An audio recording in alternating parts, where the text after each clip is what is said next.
Ito sir, oh, itong ano, ito. Gumawa siya ng thumbnail, oh. Yan, oh. Ang thumbnail niya sir ay Kalingap Carla, the buntis ni David.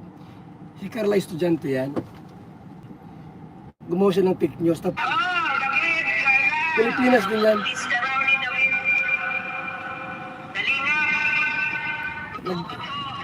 Yung David po si ano yan? Si David yun. Opo, okay. Ngayon, gumawa siya ng kwentong ganyan. Bata ba ito? Estudyante. Mapapanood ng mga classmate niya. Baka Kalingap Angels po yan, ano? Yan. Carla. Sana, no? Papuntay mo po dito ngayon. Sino? Ay po, bukas po. Bukas umaga. Bukas umaga po. Ito sir, itong gawa nito. Pwede itong, di ba yung title niya, oh? Opo nga. Nabuntis. Parang Nabuntis ano, ni David. Kalingap Carla, chismusang medit. Yan ang gusto kong anuhin sir. Kasi yung kanyang mga pamagat dito, very alarming yung gawa niya eh. Sige po. So, Nakasave man na yata po sa inyo yung video. hindi pa.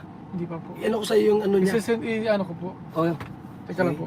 Kunin ko lang yung cellphone ko. Sige, ano natin. Sige po. At ito po. Alam niyo po mga kaibigan, sa totoo lang po si Carla po ay estudyante po yan. Ayaw po namin na ma-stress yung bata.